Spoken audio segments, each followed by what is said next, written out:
Good evening. Tonight here on KPTS Channel 8, we're interviewing the two candidates on the ballot for Wichita's mayor's race, along with a candidate with an active write-in campaign. These are the three top vote getters from the August 6th primary. We want to give our viewers a chance to see and hear the candidates talk about why they think they're the best to serve as mayor for the next 4 years. We'll be hearing from incumbent Mayor Jeff Longwell later, as well as two challengers, State Representative Brandon Whipple. But first we hear from Wichita businessman and civic leader Lindy Wells, who only last week jumped back into the campaign fray as a write-in candidate after a local push from supporters.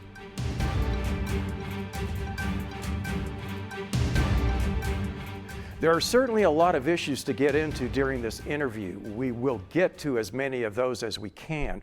But first, I think our viewers need to hear about you, not only as candidate for mayor, but answering the broad question of who is Lindy Wells? And that's probably more important because, as we will get into momentarily, you're re-entering the race. So, Mr. Wells, tell us about yourself. Thank you, Chris, and thanks KPTS for the opportunity to participate in this discussion. We're glad to have you. Thank you. I am a Newton native. I grew up in South Central Kansas and have been in the Wichita region my whole life. With a couple of stints out of state with some professional work, I moved back with my family to Wichita in 1999. And joined Intrust Bank and spent the last 17 years of my professional career at Intrust Bank here in Wichita. The work that I did there gave me the opportunity to participate in a lot of boards and committees and commissions in the city. Gave me the opportunity to serve in 2006 as chair of the Wichita Regional Chamber of Commerce. I also served a year on the Greater Wichita Economic Development Coalition. I'm currently serving on WSU Tech Board of Directors, and I'm the chair of Ascension Via Christi Health Incorporated, which is the Kansas division of the Ascension Health Initiative across the country. It's been a privilege of mine to be able to have those leadership roles in addition to my professional responsibilities. And as a result of that, I believe that I've had the experience necessary to be able to help guide the future direction of our city. And I believe that I re-entered the race with lots of encouragement, simply because I believe that that's a quality that I think I can bring to the community and hopefully share that. All those positions on boards and civic organizations, do you feel like it allows you to have a finger on the pulse of what the issues are for this mayoral campaign? I really do. As a banker in a community, you have to be engaged in the business aspects of the community, but also the social and economic issues of the community.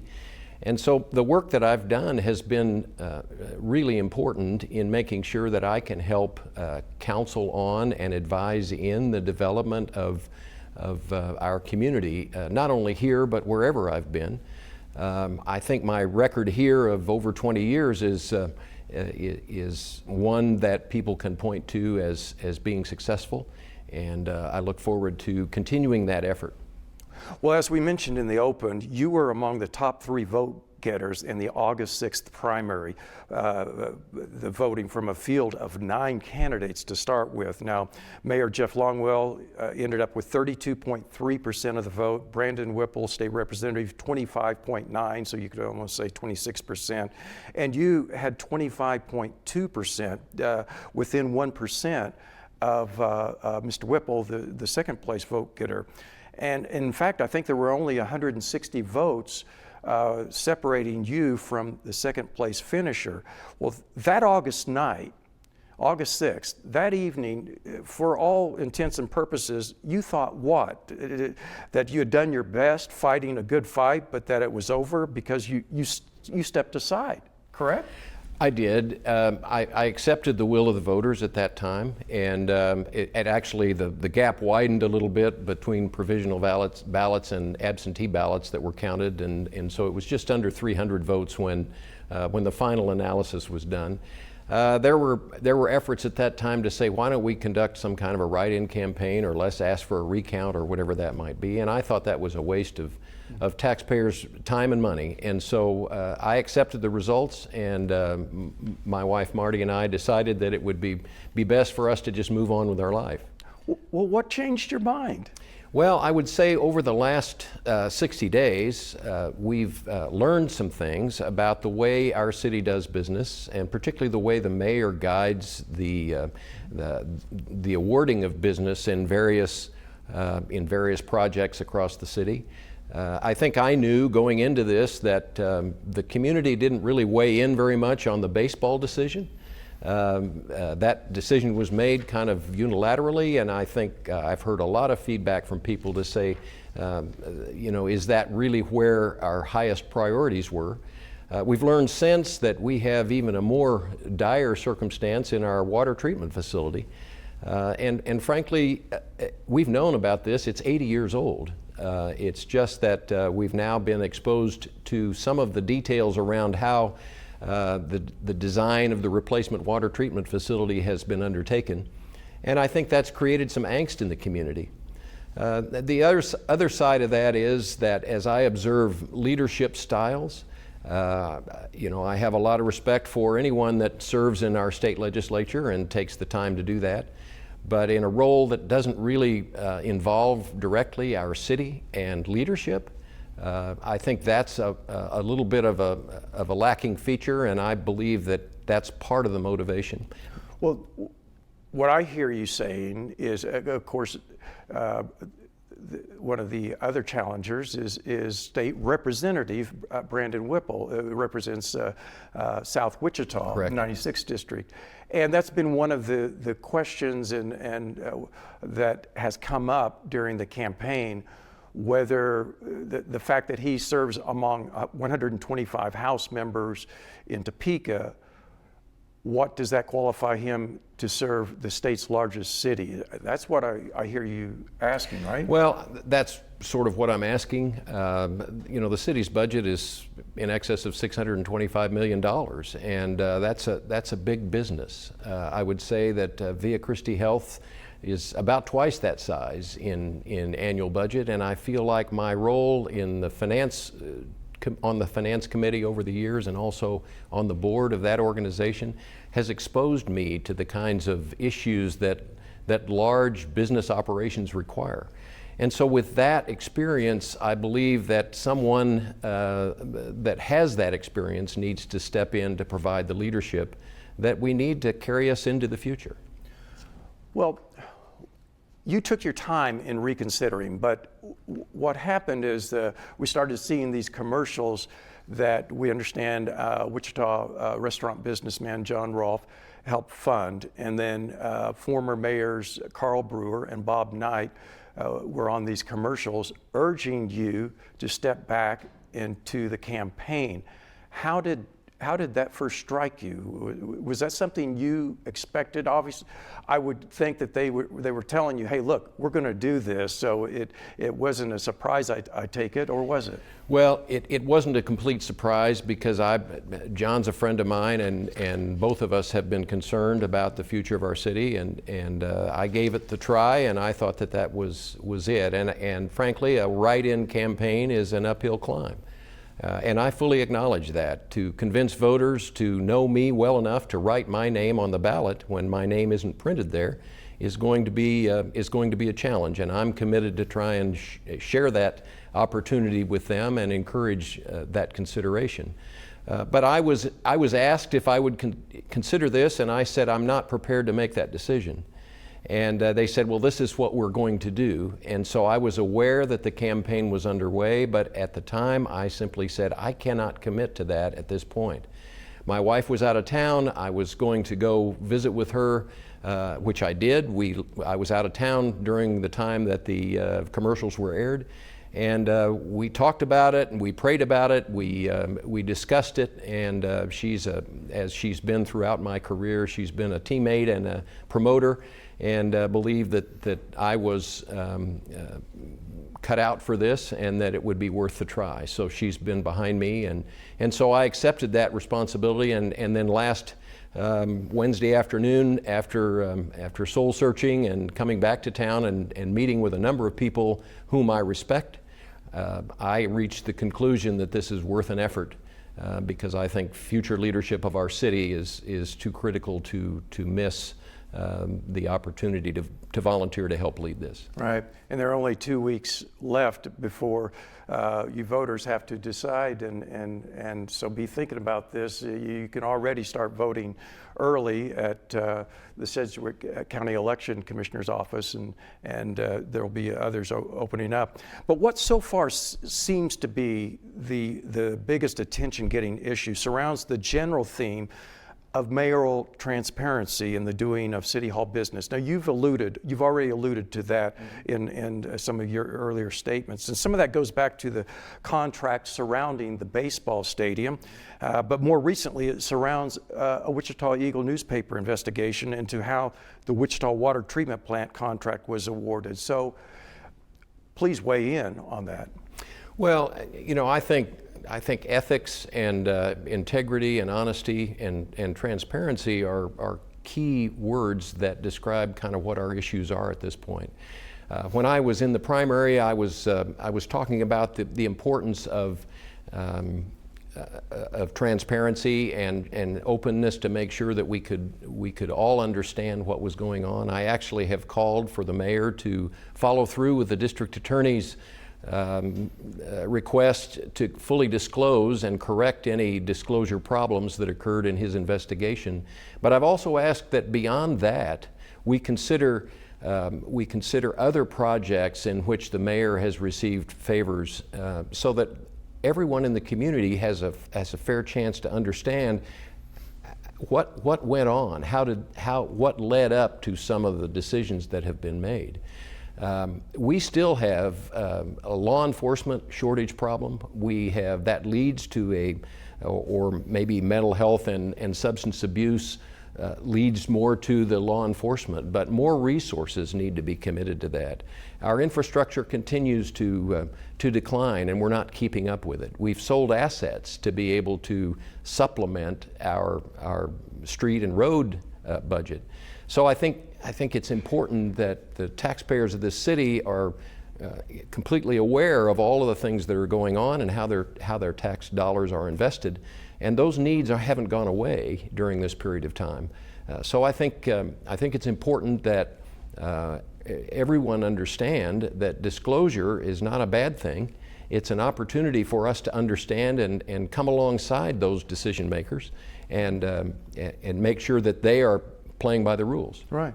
Well, the transparency issue is gaining a lot of attention, and it has some city council candidates calling for an ethics overhaul at City Hall and calls to impose gift limits for elected officials. Where do you stand on this?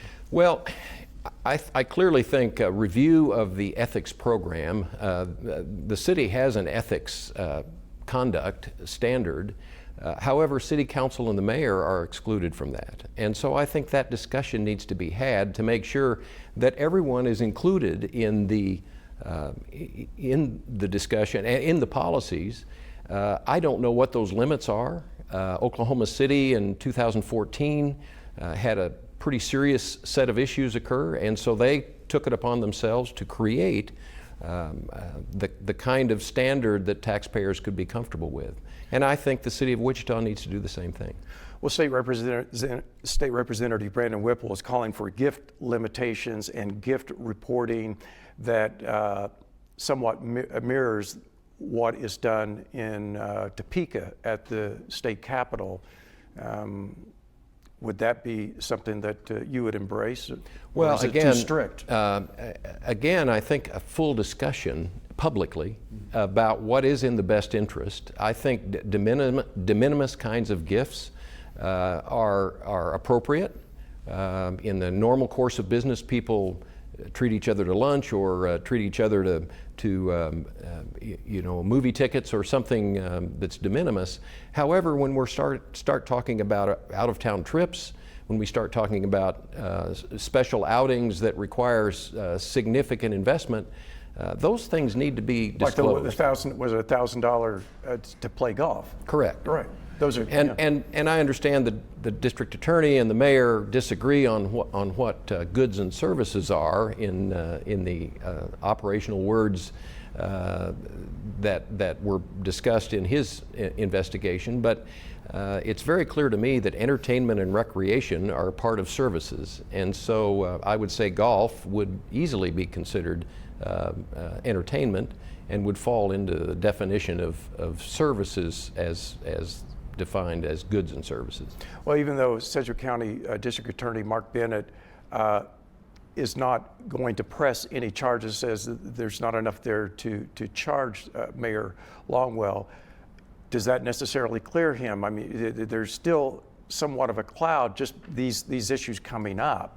Well, again, and I guess it's in the eye of the beholder, is it? It is, and I think disclosure and openness and transparency are the answer. Right. You can lay it out and explain what's been done, and people can either choose to believe that or not. I mean, not believe it, but to accept that or not. So I think disclosure is an important issue for us, and I think those policies need to be refined and researched, and then collectively, let's have the city council and the mayor get together and decide what's acceptable in the industry, what's acceptable in other communities with whom we are competing, and let's develop our own. Now, I know Representative Whipple has suggested a commission. I'm one that doesn't necessarily believe that we need to create government agencies to be able to take care of what we're responsible for. So I would say it's incumbent upon the existing office holders to come up with a standard that is acceptable by the taxpayers. Well, you talked about infrastructure, and maybe the biggest infrastructure issue is what we've alluded to, the Wichita Water Treatment Plant. Correct. 80 years old. We've known that it needs replaced.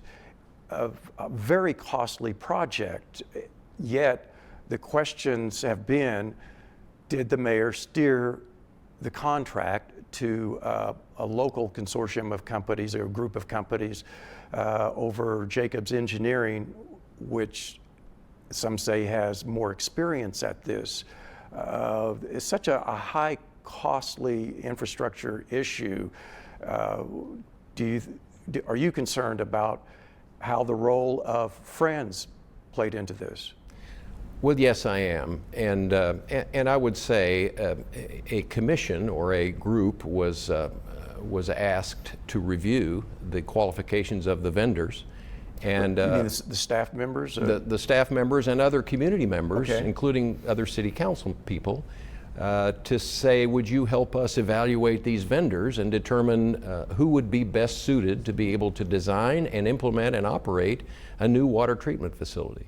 And this committee that was requested by the city council and the mayor recommended 11-0 to accept the proposal of Jacobs Engineering. And at the very last minute, the mayor redirected that, and Jacobs Engineering lost confidence that the process was fair and pulled out. The result was Wichita Water Partners was the only game in town. Now, that may be fine, but it's suspect to me that you wouldn't listen to the recommendation of the committee that you chartered to be able to make that recommendation. So I think those kinds of questions need to be asked. I listened in. I was out of town when the public meeting occurred last Friday, or a week ago Friday, to talk about that the Wichita Water Partners prepared for the city, and they were able to reduce the price from $524 million to $508 million. However, there were elements of the first amount that were not included in the process. So we're not sure if we've really reduced our costs, and we still have this application for the EPA loan that the city is seeking to be able to get half of this project financed. And I think with all these questions and now a deferred date for accepting the final proposal, again, it just swirls around and creates angst and concern by taxpayers and the public about how the process has been conducted. Well, it's obviously important. What's more basic than our water? You know, I mentioned I serve on the Via Christi Health Board, and frankly, a hospital can't function at all without water. And the use of water by hospitals and by manufacturing organizations, by businesses all over the city, they all depend on water. And all of us depend on water to drink and to bathe and to do a number of things. And to the extent that we lose our ability to have water easily accessible when we turn on the tap, it is a single point of failure for us. If you were elected mayor, would you have this all reopened and let's look at this again and maybe invite Jacobs Engineering to get back, or what would you do? I don't know the answer, but I believe that it needs to be revisited, and you know, opening it back up and starting over is not appropriate. A lot of taxpayer money has been spent. So let's take where we are and let's figure out a path that's going to get us where we need to be. The fact is, it's going to take 5 years to build a water treatment facility, and we're just in the first part of the process. So I believe that the process can be modified to be able to accomplish what we need to do. Well, you had a campaign and going up through the summer months and to the August 6th primary, and you were campaigning on issues that you felt were important for this. And what are those main issues, and have they changed since that August 6th primary, since you're jumping back into the campaign? Well, as I mentioned earlier, you know, we still have the basic needs in our community, and I think prioritizing what we need to take care of. The taxpayers expect that their taxes will take care of streets, that their taxes will provide public safety resources such that we have a safe community.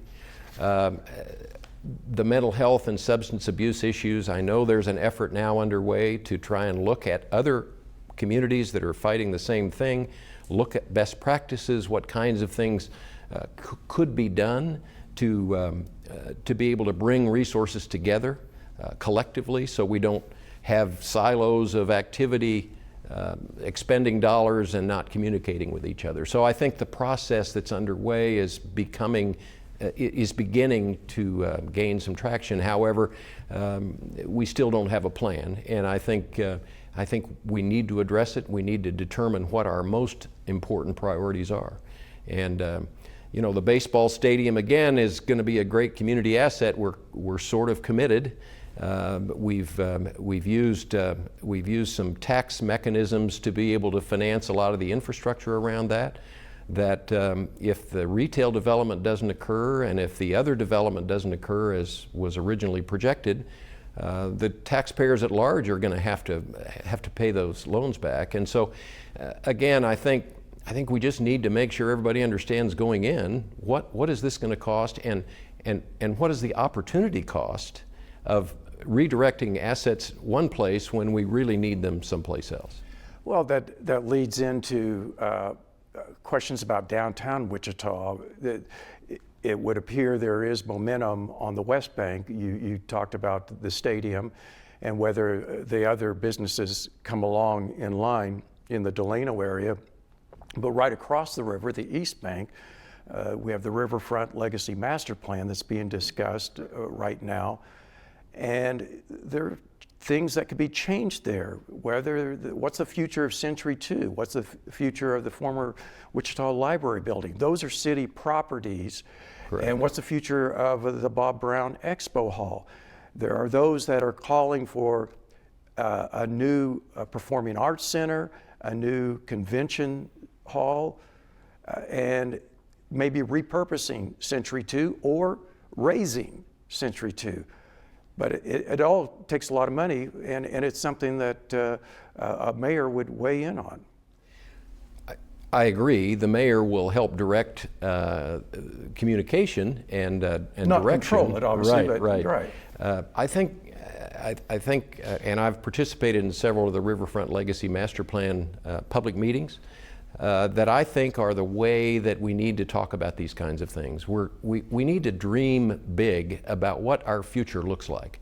We need all people involved. We need all segments of our society. We need young and old. We need a diverse population to weigh in, and we're being given that opportunity with the East Bank Riverfront Legacy Master Plan. I would say that the West Bank has been developed without a lot of public input. And I think that's an example of some of us might have thought we could envision a bigger dream than what has developed. Not that what has developed isn't attractive or isn't functional or isn't going to provide us something in the long term, but it was a fairly narrow group that made the decision about what should the West Bank be used for. And I think we have a unique opportunity here with the East Bank to say, wait a second, let's solicit input. We've brought people in that have a lot of experience in looking at other cities from Sydney, Australia to San Antonio, Texas, that can bring best practices. None of those would work in Wichita, I understand that. But why not learn from those that have been there before and not try and just determine based on a couple of local vendors what their ideas are for what our future could be. Yeah, because we're talking about, if I understand you right, not try to build something as grandiose in some of those large cities, but something that mirrors what the size of Wichita is, because they're saying that $40 million in convention businesses lost annually because of the inadequate convention space that is here. So, well, we're missing performing arts opportunities and we're missing convention opportunities simply because we don't have the facilities that can accommodate today's activities. 50 years ago, we didn't anticipate all the digital services and all the electronics that were necessary in these facilities. And so if we can modify them, that's great, but at the same time, I think we ought to also focus on the future. And as I heard somebody say the other night at one of the public meetings, let's dream about and let's create our history. Yeah. Let's not necessarily just rely on our history. Yeah. Well, there really hasn't, back on your write-in candidacy as we wrap up, there hasn't been a successful mayoral write-in candidacy in Wichita. So if this happens, are we going to have to recue Al Michaels like in the 1980 Olympics when the U.S. beat the Soviets in ice hockey? Do you believe in miracles? Well, is the answer yes or no? Well, obviously, I have every belief that this is a possibility. And a miracle, I don't know that I'd put it in that category, but I would say that I believe there's demand in our community to consider an option beyond the two candidates that are going to be on the ballot. And so my choice in re-entering this as a write-in candidate is to give the voters that option.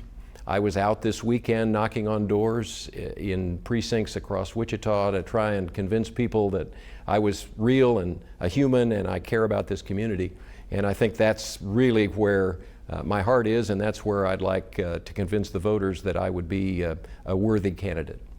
And so we'll be seeing you out in the community? Will we be seeing commercials and so on and so forth like the other candidates, right? You will be, and we're in the process of putting all of that together now. You don't have a whole lot of time. I understand. Our campaign team has come out of their rest, and so we're looking.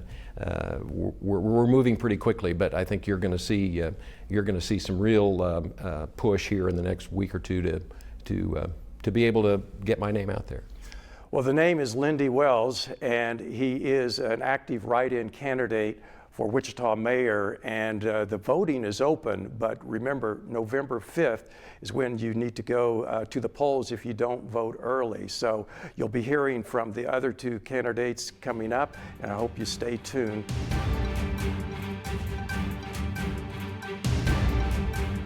And now we're here with Representative Brandon Whipple, or I should say Dr. Brandon Whipple, a PhD and professor at times out at WSU. Thank you, Mr. Whipple, for being here with us for this opportunity for the viewers of KPTS to learn more about the candidates in the mayoral race. We want to get to a lot of issues. There are a lot of issues. I mean, you've been talking about them on the campaign trail since the August 6th primary, and even before that, obviously, since you announced, I believe, in June for the race, and you've had a lot to talk about. It's been a crazy time, Chris, and I'm glad that we got the invitation to be here and talk about the issues. Oh, a crazy time, and a lot of crazy things have been happening just in recent days. One of those issues has to do with a YouTube video, and it's kind of an ugly event. What was posted, an allegation that tries to connect you, but I want to hear your response on it, accusing you of sexual harassment of interns at the State House. What about that? What is your reaction? Is something that came up days ago at the from the time of this airing? And to tell you the truth, I'm sad. I'm disgusted with this organization that was created out of state in New Mexico so that they can hide the tracks of the Wichita political insiders who are funneling money to this LLC with the hopes of slandering myself. The allegations have been debunked by the media. They've actually what was claimed was quoted by an intern who actually made those complaints against a Republican senator. I'm a Democrat in the House. I think those complaints were actually made even before I was elected. So not only is it dangerous with the type of these dark money organizations that are just throwing out whatever they can, but it's also inaccurate, and it also really diminishes the experiences of real victims, people who have had the courage to come forward and talk about their experience as a victim. When this group hires paid actors to lie and add that to our local elections, and they have almost unlimited funds and no responsibility because it is a dark money group that is out of state for the purpose of hiding their footprints. It really puts our local elections in a dark place. Yeah. The video, in case viewers have had the opportunity, I presume, to have seen this because it's been in the news, and the video is titled "Protect Wichita Girls and Stop Brandon Whipple." So it's a direct attack on you, and so what are you telling us?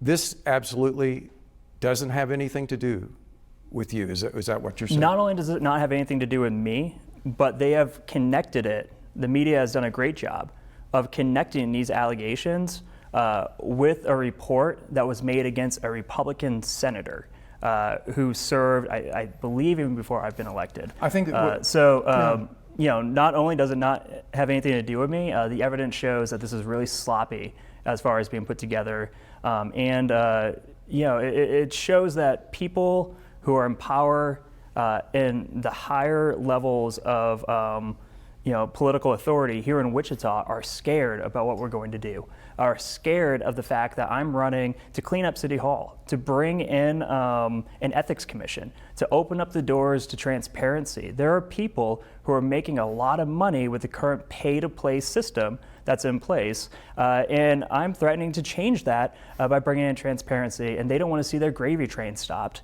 So they're going through what is now will be considered one of the dirtiest tactics in local election history here in Wichita by bringing in money from Wichita, putting it out into New Mexico, because New Mexico is a place where you can actually cover your tracks. You could do this all anonymously. To bring that money back in to do attack ads on me without having to be accountable to it. That video was taken down from Facebook yesterday because it didn't meet the ethical standards of a political video. it's it's been debunked.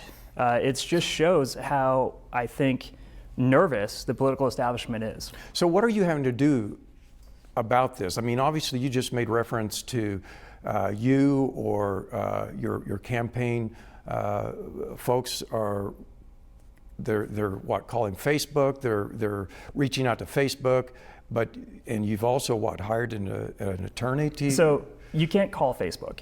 Right, that's right, you can't, yeah. My understanding, so we don't report this stuff to Facebook.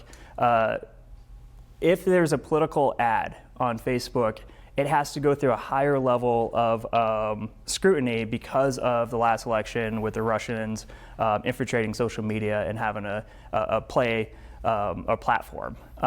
So this dark money organization tried to skirt those regulations by putting the ad up not as a political ad, but it obviously is a political ad. And Facebook caught them and took it down, and now they have to go through additional steps. What about YouTube? YouTube, I'm sure you can post anything on YouTube. I'm unaware, but I know that this is what's happened.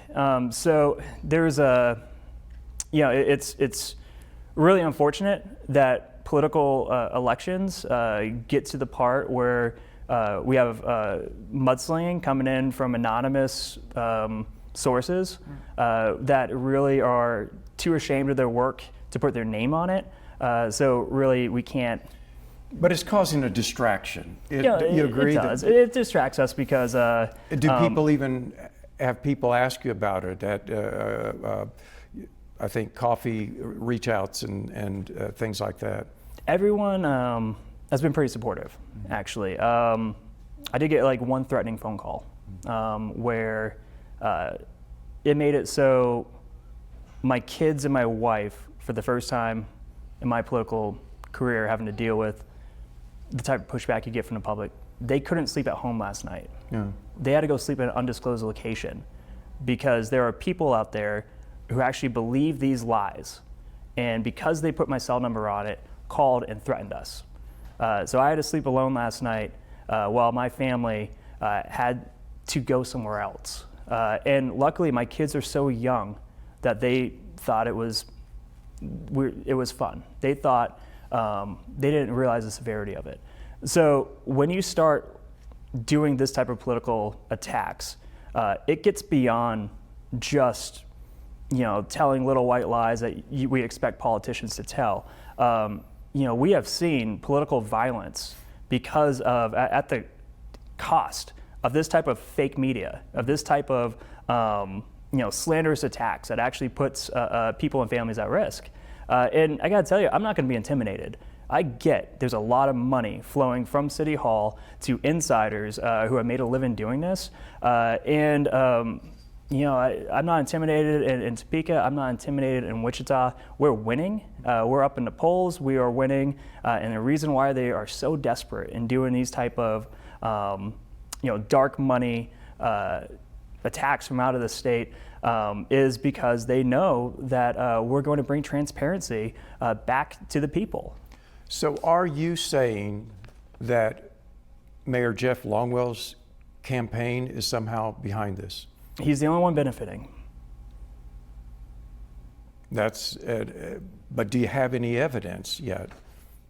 So, that's a question for Jeff Longwell.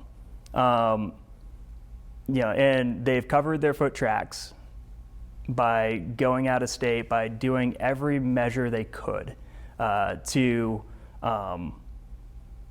pull off these type of attacks without being accountable, without being transparent. That until we're able to figure out who's behind it, I believe the same people who are behind it are the ones who want to keep the status quo. And the status quo right now is my opponent.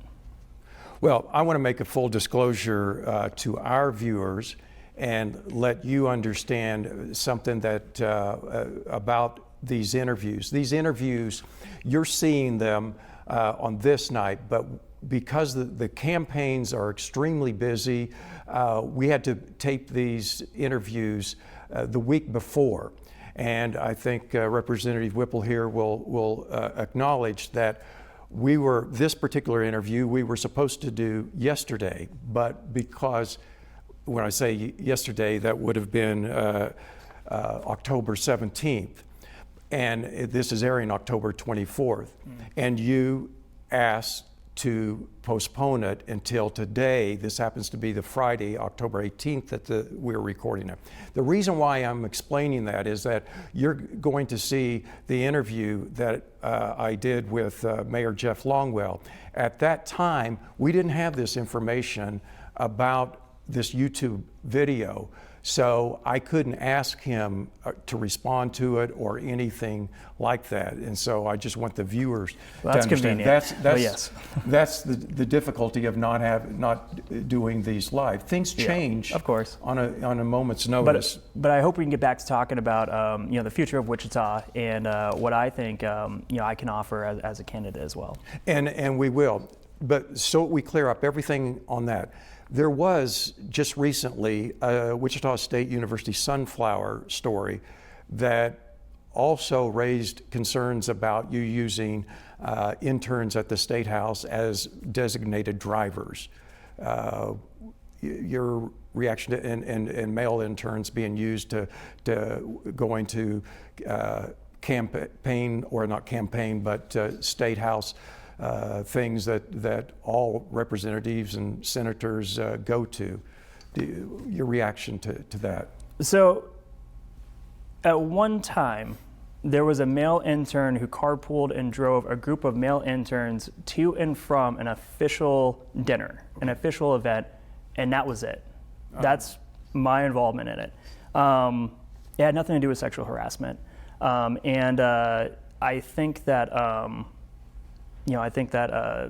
There have been concerns with other legislators who actually go out and drink and need designated drivers. I actually don't drink. Okay. I drive home every single day to be with my family.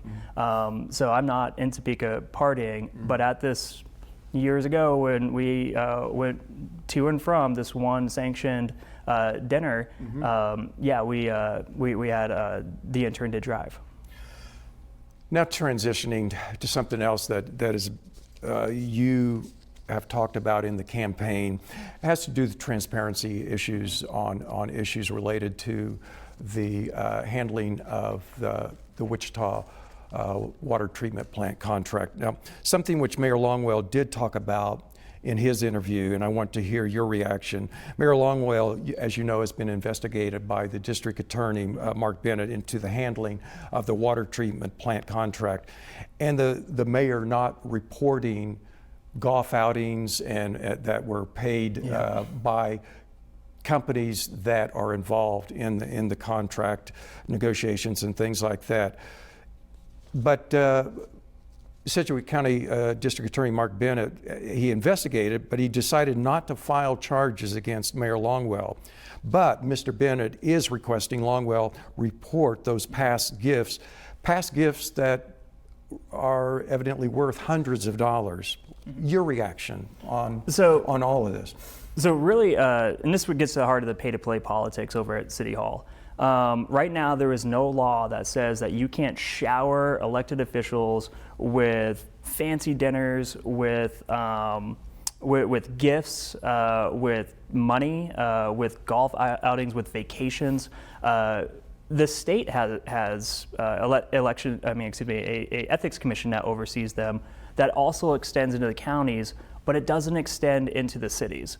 So what happened in Mayor Longwell's case is he was being showered with these gifts by people who wanted his influence to help them get a contract. Since there's no election commission, this was legal. What he had to do is still report it on the form of substantial interest, which is where you are supposed to post if you have like income and also the businesses you own and such. So by not disclosing it, he was technically in violation, which the DA upheld. However, because we don't have an ethics commission and we don't have standards of ethics down here in Wichita like other cities do, the cities that we want to compete with, he just has to report it. It doesn't mean that those gifts have to stop. And that's a problem. I believe that contracts should be given based on performance, based on a fair bidding process, based on competition, not based on who you might have the best relationship with. Right.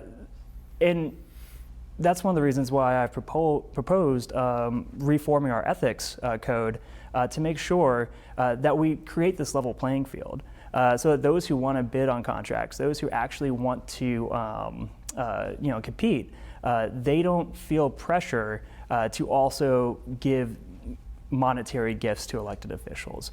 Up in Topeka, our gift limit, I think, is $40. So as a state representative, you're saying you have to make those That's right. reports. Through my career, if someone wants to give us a gift, it has to be $40 or less. Which means that if you're a business owner and you want to give me a T-shirt or a hat with your logo on it because you're proud of it, we can accept that. I think the gifts I get, Delta Dental gives us a toothbrush every year, so normally it's stuff like that. If you are going for entertainment, it's about a $100 cap. So not $1,000 golf outings. $100 cap allows elected officials to partake in most charity events, and we'll pay the difference. So if I go to a charity event that's more than $100, I pay the difference. These are very basic, governmental ethics parameters that we get business done under these conditions, and I don't see why the city of Wichita can't also bring some transparency, bring some honesty to the business being done there by also establishing some of these parameters themselves. Is this something that you would want to do if you were elected mayor? Yeah, it's part of our policy platform. It's one of the reasons why we are getting attacked. It's because we want to open this up where we can be more transparent by making sure that the people who are trying to influence government, there is a way that they can that we can report, what gifts they're giving. So first part is having a reporting process. The second part is making sure those reports are available to the public so that anyone can go and download them and see who's trying to influence, or who's giving who what. And then the next part is to make sure that we have a body that's semi-independent that can actually enforce the code. So when legislators make a mistake, the Ethics Commission can fine them. It's really bad to put this into the office of the district attorney where it is now, because the district attorney really is focused on violent crimes. The district attorney should be focused on stopping child trafficking. They shouldn't be focused on if Mayor Longwell is reporting all the gifts he gets. So by taking that out of the realm of the district attorney and putting it where it should be, which is into a governmental ethics commission, we can go a long way into leveling the playing field for people who want to do business here, but also creating those boundaries. So that politicians aren't put in an uncomfortable spot, and so people who are looking to influence those politicians aren't put in an uncomfortable spot. This comes up as a result of the handling of the Wichita water treatment contract. We've already alluded to that, and there's been a lot said about that, but I want you to have the opportunity, your thoughts on how all of this was handled. Now, Mayor Longwell says he has friends on both companies that were competing for this, or groups of companies. So, and he says that the handling of this has resulted in saving tens of millions, if not $100 million or more in the overall cost. But what do you say? So I have enough experience in government to know that you don't calculate savings until the project's done. Of course, they're going to say that this saves money. It's really naive to try to project that until you're getting closer to the end of the project. But I will say that if you start connecting the dots, it's not about friendship. It's about influence. It's about changing the process. You can have friends on both sides, and that's fine if you let the process go. The process unanimously picked the other team, Jacobs. And then you saw on when in the Eagle article, the mayor went out for a 4-hour wine and dine meeting at a seafood and steak place. And on his calendar, he described it as a strategy meeting. He came in the next day, or the next, that week, and he suggested moving the goalpost to say, okay, the process has worked this far, but now I want the process to take this turn. I want a design competition. Jacobs, at that point, citing unfairness, said, we're out. We're not going to do this. The mayor stated at the bench that he believed more people will come and want to compete for this, and they didn't. Rather intentionally, rather not, I'm not sure, I don't know his heart, but he was able to clear the field so that what was supposed to be an honest bidding process turned into a process where you only had one person left, and that person left happened to be the people who were taking them out on golf vacations. Do you think it can be changed now? Yeah, I don't know. It really is the will of the council. Once I get in as mayor, I want to work with the city council. I want to work with the experts, the people who are monitoring the progress, and we'll make an evaluation then. But I'm someone who doesn't make decisions unless I know all the facts. Has this been one of the major topics out on the campaign trail? So a lot of the major topics at the campaign trail, not just this, Right. but transparency overall. Transparency overall, including yeah. the baseball stadium and all that, which, again, you know his defense on that. Another major issue that is being talked about right now in downtown Wichita is the future of the East Bank of the Arkansas River. The Riverfront Legacy Master Plan is out there, and it's something that they're going to have designs in January. What overall would you like to see, if you've thought about this, there between Douglas and Kellogg, Maine, and the river, because it involves city-owned property, Century 2, the convention hall, the old library building, things like that. Wichitans will have to be involved in this. Of course, and we have an awesome opportunity, an incredible opportunity to develop our waterfront area. And part of this opportunity isn't just for my wife and I, who might have a date night and go out, if we invite a babysitter, to the development, but also where Wichita is, we have a lot of towns and communities on the outskirts who would, I believe, like to come in and be a weekend tourist, come in and have entertainment right down at our waterfront. So we have to present, I believe, two different plans. One plan is keeping and repurposing Century 2. What does that look like? Right now, there is no plan that includes keeping and repurposing Century 2. The plan that's being projected is under the idea that we tear down Century 2 and build something else there. There's both sides on that. I mean, there are people that are... No, there are people who are talking about that, Right. but the city hasn't really given that option. Like, okay, what I'm saying is if we're going to have the public be involved, we need to give them the full information. So not just a price tag, but the actual picture. Like, this is what we're develop with Century 2, repurposed. This is what it will look like, which there's already pictures and designs without Century 2. Give the public enough information so that they can make that decision, and then also put a price tag on it. I think it's very important to show what the options are, and I think the people of Wichita not only should partake in this process, and maybe we should even put it to a vote. That's not something I'm against. But not only should they be part of this process, but if they're not, we run the risk of building something that the community doesn't fully accept. And in doing that, we set it up to fail. So if you don't have buy-in with our community, then you wind up, that's how projects haven't been successful in other cities.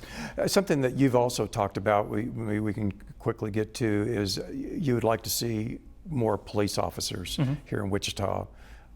What about that? Okay, And so why? there's a few things to this plan. It's not just more police officers, although if you compare Wichita to our sister cities, we have less than our sister cities, which is probably one of the reasons why our crime rate is double the national average. If we want to lower the crime rate, we have to get back to community policing. And community policing is when we have officers that are able to build relationships in different communities. And by those relationships and having that trust, it allows leaders in those communities to have that relationship with the police where they can say, hey, watch out for that house over there. Or this is what we're hearing is happening down the street.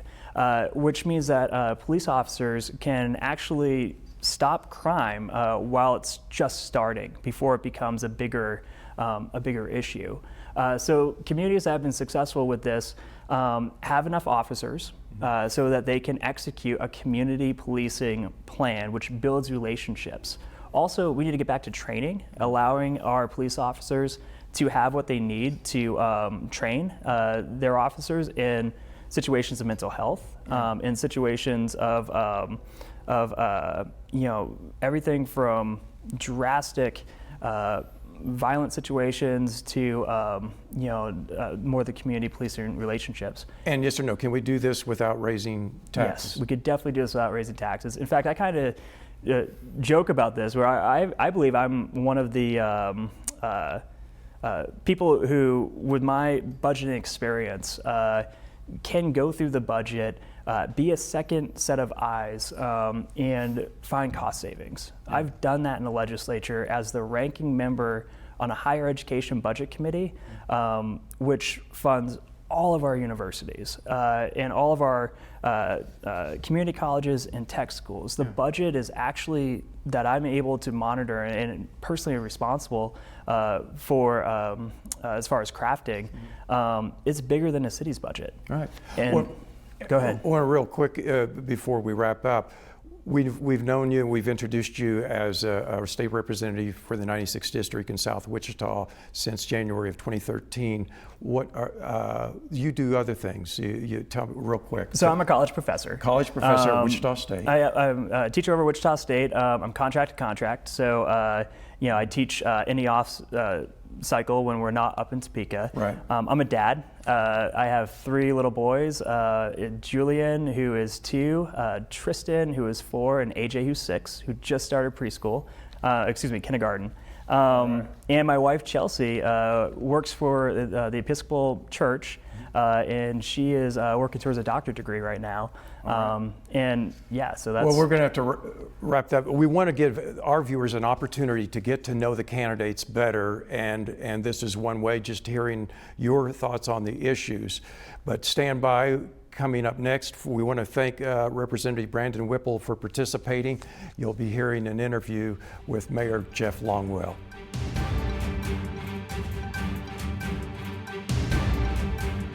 Joining me at this time is Jeff Longwell, Mayor of Wichita. Mr. Longwell is Wichita's 101st mayor, serving as mayor since April 13th, 2015. Before that, he was a Wichita City Council member for 8 years and a May School Board member for 12 years. His opponent on the ballot is Kansas State Representative Brandon Whipple, and we hope you were watching the interview we had with him a short time ago. Well, thanks for joining us. My pleasure. We do appreciate it. Here we are in the home stretch. We're within 2 weeks of the voting, November 5th. What are the things that you've been trying to get across to your constituents, to potential voters, your vision for the next 4 years? So we have a lot of good news to share, Chris, and one of the things that was a big concern 4 years ago was Wichita was in a desperate situation in terms of jobs, and we didn't have enough jobs and too many people out of work, and that was kind of the battle cry, focus on jobs, jobs, jobs, and we did. And today we have more jobs than people. But a couple other things now that we've been able to focus on since the jobs have been growing in this community, not growing in just aviation, but really a diversified approach to job growth, and that's using the Blueprint for Regional Economic Growth, where we are propping up a variety of sectors that include aviation, advanced manufacturing, healthcare, oil and gas, agriculture, and technology, and transportation. And so focusing on those sectors has really proven beneficial to our community. Now we have to focus on filling a skilled workforce. But a couple other things that I'm really, really proud of, and working with a great council that gets it. So for the first time in the history of Wichita, our fire department has received the top #1 fire safety rating. So we had an outside group come in and assess our fire department, do a full evaluation. As you can understand, they do it for insurance purposes, so insurance companies know what to charge for fire insurance. So they came in, looked at how many firefighters we have, how many trucks we have, where our stations are located, how are our water resources, what are our training techniques, how often do we train. You know, they did a thorough evaluation and gave us a booklet about 1/4 of an inch thick when they were done. This is how difficult it is to get the #1 fire safety rating. We're now one of only 315 fire departments out of 47,000 they evaluated with the top fire safety rating. So we're pretty proud of that. That can impact insurance rates? Absolutely impacts insurance rates. So not so much on individual homes, because fire protection is a small part of that, but it does impact commercial property pretty significantly. But more importantly than that, it should give people a peace of mind that they know if they have a situation that we're going to be there, and we're going to be there with the best fire protection and the best trained personnel than any fire department in the country. Pretty proud of what we've been able to do on the police side of things too, because we made a number of improvements. We will have nearly 90 more officers on the street come January when they get into class. There's some training, but 90 more commissioned officers that we've appropriated for than we had 4 years ago. We also have an integrated care team that has a team specially designed to handle mental health calls and do a better job of providing those kinds of services. We have a team that's just trained to handle traffic accidents now, so it doesn't tie up a commissioned officer. And now we have a partnership with the Department of Justice that starts next month, and they're going to come in and train our staff on a 3-year program and help us drive down major crimes even more, gun crimes, gang crimes, major crimes. What it has helped us do with all of these innovative programs, we've been able to, from January 1st to today, drive down crime in this community by nearly double digits in every category. And so we are still concerned. We're not satisfied yet, but the trends are moving in the right direction. Well, I hear you're talking about, when I think of city government, I think of basic things that I think the citizens want their city government to provide. Absolutely. Whether it's the streets that we use to get to and from work, school, et cetera. Right. Police for safety, fire Sure. for protection, and that's what you're talking about. Now, your opponent, Representative Whipple, sees it differently whenever it comes to the crime rate. You're talking about the crime rate, violent crimes, I think, going down. Right. That you've pointed out. He says we don't have enough police officers for a city Right. this size, and crime rates he sees going up. So the reality is we used Wichita State to do a full assessment of our police department back in 2017, and they laid out a plan going forward that said, if you want to battle crime in your community, here's where you need to be in terms of personnel and programs. And we are exactly on the mark of meeting that evaluation that we paid for. So I'm going to side with people that take an independent review of it, just like they have with the fire department. You know, you can't get a #1 fire safety rating unless we have the right amount of firefighters out there. So I'm going to side with the facts and independent analysis of where we need to be. Mm-hmm. And we're pretty comfortable at following those assessments and telling us exactly where we need to be with personnel and equipment. Yeah. Another major infrastructure item that has been talked about quite a bit in the news in the past couple of months or so is right now the city of Wichita is in the midst of perhaps awarding the largest contract in history when it comes to the water treatment plant. Is that correct? Would it be the largest? So potentially it'd be the largest contract in history. What we have voted on to date is just the design portion of the next phase of the WIFIA finance that will help us get to that new water treatment facility. And so all we've appropriated is $6 million.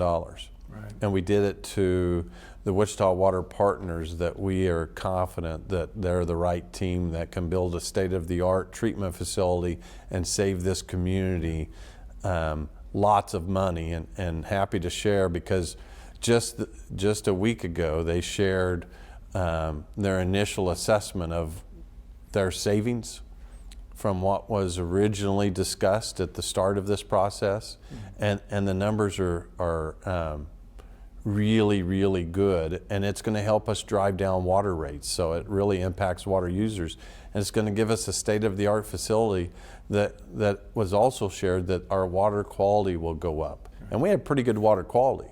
I understand that Aquafina bottles 5 million gallons a month of Wichita water, so we have pretty good water quality now. It's going to get even better. Yeah.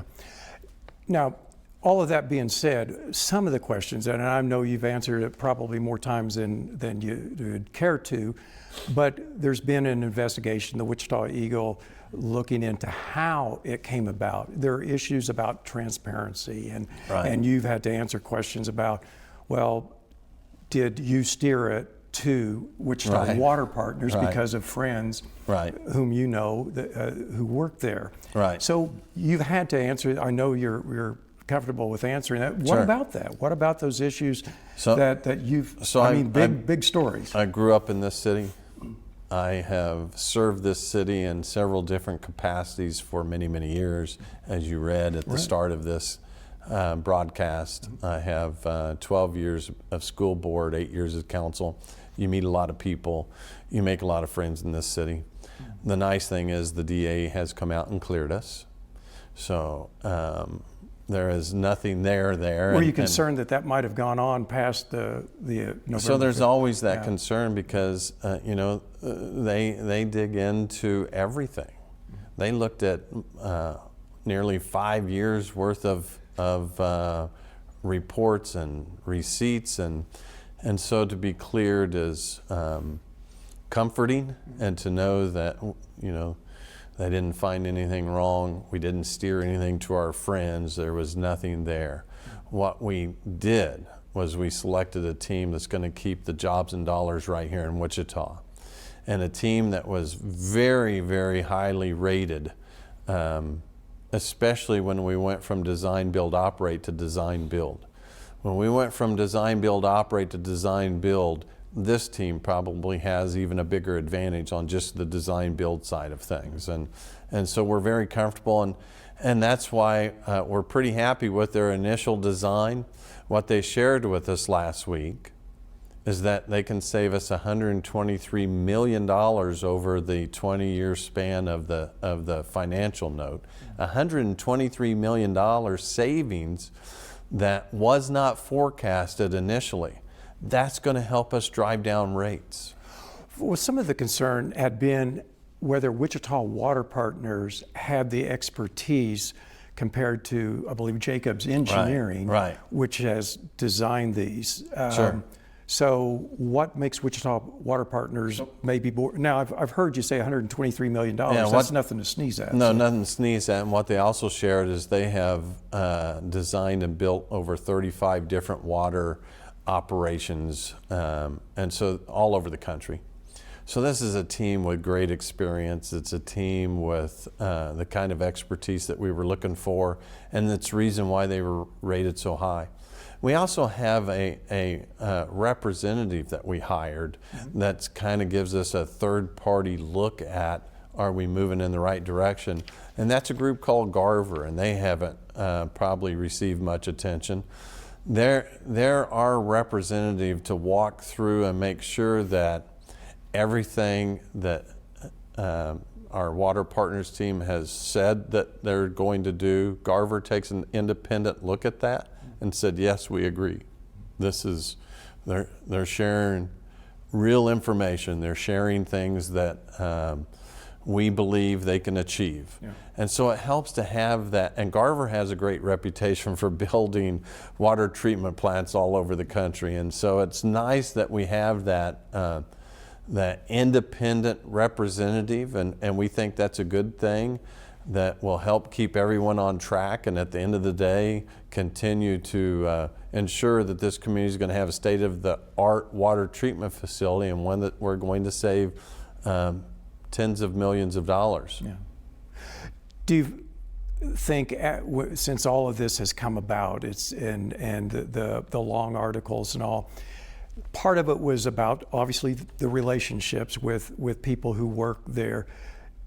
Do you consider, if it were to come up again, or some other type of contract, doing things differently, like maybe saying that, hey, I know people in this group and maybe I'm too close to it, maybe I should bow out of this vote? Is that ever a consideration? So the reality is I have a closer friend that was on the Jacobs team. All right. So Boffman and Company was part of the Jacobs team, and Brent Wooten has been a longtime friend of mine. Somebody you go to church with, I believe, right? So someone that I go to church with, and someone who I appointed to the Wichita Airport Authority Board, and he still serves as my appointee to the Wichita Airport Authority Board. I have played golf with Brent Wooten. I have had breakfast with Brent Wooten. Brent Wooten is someone that I also consider a friend. So you could make that claim that I have a friend on either team. What you can't make a claim is that I'm benefiting financially in any way, shape, or form, nor did the DA see anything that they were concerned with. And they looked at everything. And so we think the community will appreciate both the DA's clearing of me and the fact that, I'm one vote of 7, and the council was comfortable with moving in this direction too. Yeah, what I hear some people raise the issue, it's the transparency issue, because city government, sure, state government, yeah, we want let's touch upon that for a second. Right. So I'm the first mayor in the history of Wichita that's had a weekly press conference. I'm on multiple radio stations. I have a Call the Mayor show. Every vote we take is a vote that we take in an open meeting. We've had evening meetings so that the public could come. We don't shy away from any reporter's question. No other mayors had a weekly press conference that allows reporters to ask whatever they want to ask. I'm on social media nearly 24/7, it seems like, and we take all questions. I can't imagine that there's ever been a mayor that's been that much out there in a variety of communications. And so for a small, loud vocal of people saying, we want more transparency, I'd argue, define transparency. What does transparency look like? Because we have council members that have friends nearly on every vote.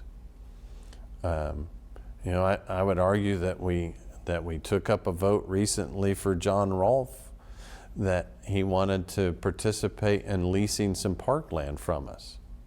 Every council member knows John Rolfe. Some of them are very close to John Rolfe. Did anybody say, hey, John's a good friend of mine? No. So that's such a vague policy.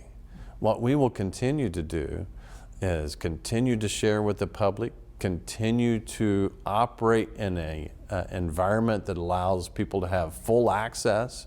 And if there's an opportunity for us to communicate and disseminate information better, absolutely we're going to do that. It's interesting you brought up John Rolfe. His money was put to hire a couple of former mayors, right, Carl Brewer and Bob Knight, sure, to urge businessman Lindy Wells to jump into sure, the race, or jump back into the race.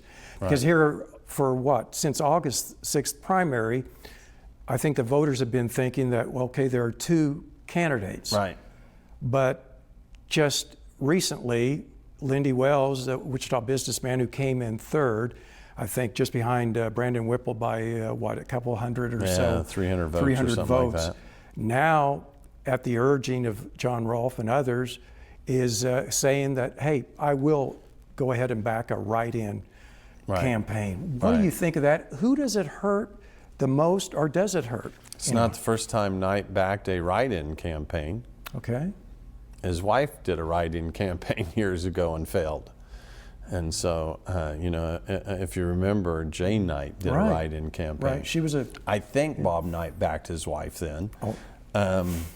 And so that's not a first. My history gets fuzzy after a week. I get it. So that's not a first. And the reality is, we're not concerned who we're running against. We're concerned with continuing to share our message, one that is pretty exciting, one that shows that Wichita is prospering, one that shows that Wichita has great investment, that we're focused, that there's a lot of optimism.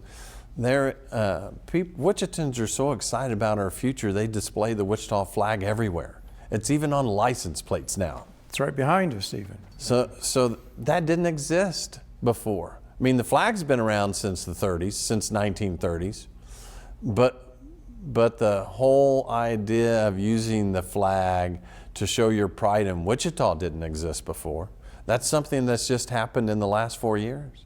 And so I think it's partially because of this great city council, the momentum that we have, the investments that we're seeing come into Wichita. We have a company from Kansas City that is investing in Wichita. They've always built complexes in Kansas City, but they recently made the decision to bring their $50 million to Wichita because they believe their return on investment is going to be better in Wichita than it is in Kansas City. That alone should tell you that Wichita is moving in the right direction. Right. Well, and even the baseball stadium. Now, there are both issues. There's a lot of development there on the West Bank in the Delano area. And granted, transparency issues came up over that. But your thoughts on... So the reality is, I was not the only council member in every baseball meeting. We had multiple council members that were involved in every baseball meeting, but they want to say the mayor wasn't transparent. We had the city manager in every single baseball meeting. We had assistant city manager in every single baseball meeting. Baseball's a complicated issue in the way that you negotiate it because minor and Major League Baseball dictates the rules and when you can release information and when you can't release information, and it's relatively complicated. But at the end of the day, we have a product that's going to be incredibly awesome. Even my opponents are saying this is going to be good for Wichita. Yeah. What about the sale of the acres next to that? So 4 acres of ground for $1. Here's the beauty. It helped us put this together. So those 4 acres helped us bring this whole plan together. So we're going from a stadium that was holding independent baseball to one that's going to hold a AAA team. We're going from a complex that was getting us $25,000 a year in fees for the team to play there to now a contract that gets us $600,000 a year for the team to play there. And the stadium is being built with star bonds and revenue that doesn't necessarily put a burden on the general taxpayers of this city. And so we've come up with some unique revenue streams. Thank you to the state of Kansas that said, we believe in you, let's partner with you, let's provide these revenue streams for you so that we can build this and help Wichita grow, because we're incredibly important to the economy of this entire state. And so the state wants us to be successful, and this will help us be successful. But to get $600,000 a year in annual revenue versus $25,000, I'll give up 4 acres every week to get $600,000 every year for the next 30 years. Those 4 acres aren't worth $600,000 total. So I'll take that deal every week, and that deal helped us bring it all together. Yeah. So we've got something being built, a nice stadium over there, and that's creating momentum there on the West Bank. No question. But of course, the East Bank has been something that has been talked about for decades, ever since I've been here. And right now we've got the Riverfront Legacy Master Plan that's in motion. There are meetings from time to time on that. What would you like to see So I've shared that, one, we need to make sure that we engage the community, because whatever we come up with is critically important that the community be involved in that, because it may take additional revenue from the community, because you can't build that with STAR bonds. We don't have the same tools available that we had available to build the stadium. So it's going to take something unique. So there's a couple of things I would like to see. One, I would like to see a big portion of that river corridor stay parkland, because it needs to be gathering space.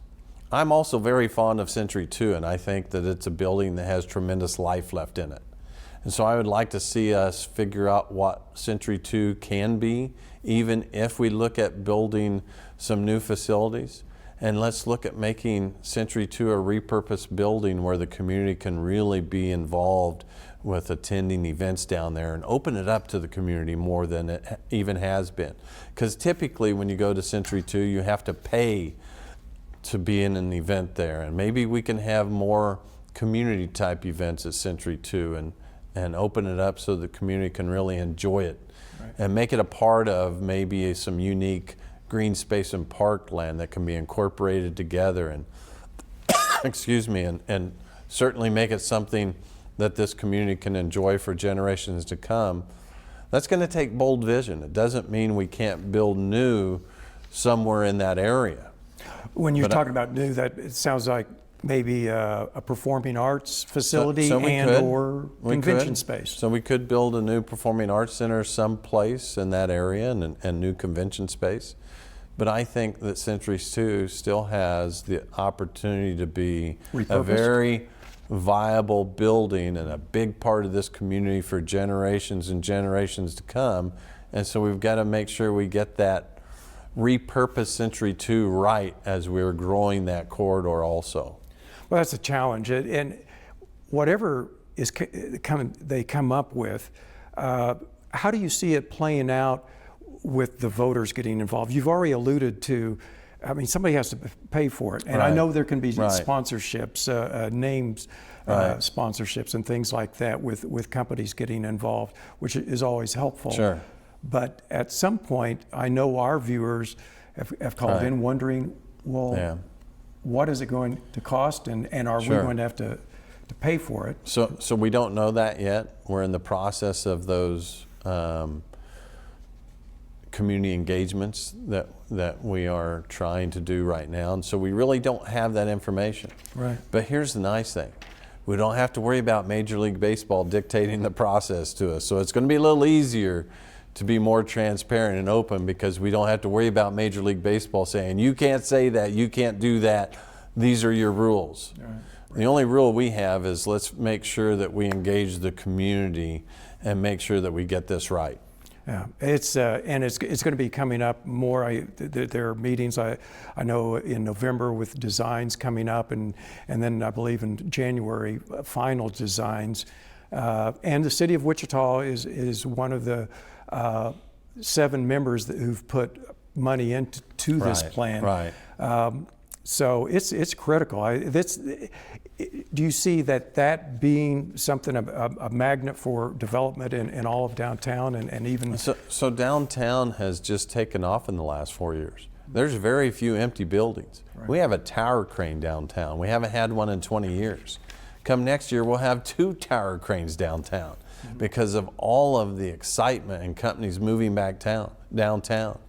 From the Cargill to Union Station to Spaghetti Warehouse to Hilton Garden Inn to the Renew to IMA coming downtown to now the Legacy building that wants to repurpose their great space into something special, and just did a lease agreement for 108 parking stalls next to that building in the old state office building parking garage. The state office building's under construction, and the old Henry's building is projected to be a food court with a culinary school in it, and a new. You and I actually remember old Henry's. The old Henry's, absolutely, and a new boutique hotel, and Fidelity building a 10-story building that's going to house all of their needs in a 4-story garage. I'm amazed with all the apartments. There are people. So there's people, and here's the thing that I keep hearing over and over again. I can go downtown at any point in time and see energy down there now.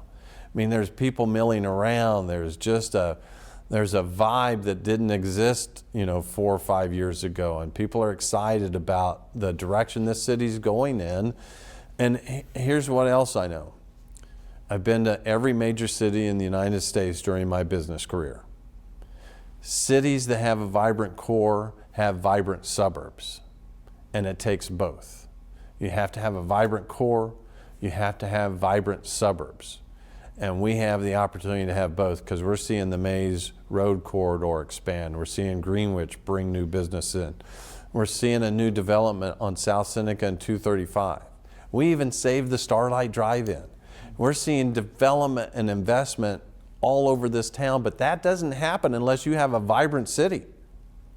They're not bringing their dollars here unless you have a vibrant city that includes a vibrant core, and people are very appreciative of the direction this city's going in. Well, we certainly appreciate you talking about the issues that, these are issues I take it you're hearing back from your constituents out there on the campaign trail, and here we are within a couple of weeks, and so we want to encourage everyone, however you vote, whether you vote early, you can go down to the courthouse and other places, but November 5th, of course, is Election Day. Whatever you do, get out and vote. That is your civic duty, and we appreciate you, Mayor Longwell, participating in these interviews so that our viewers can learn more about you and the candidates that they have to consider whenever they go to the polls. We thank you for watching, and for now, good night.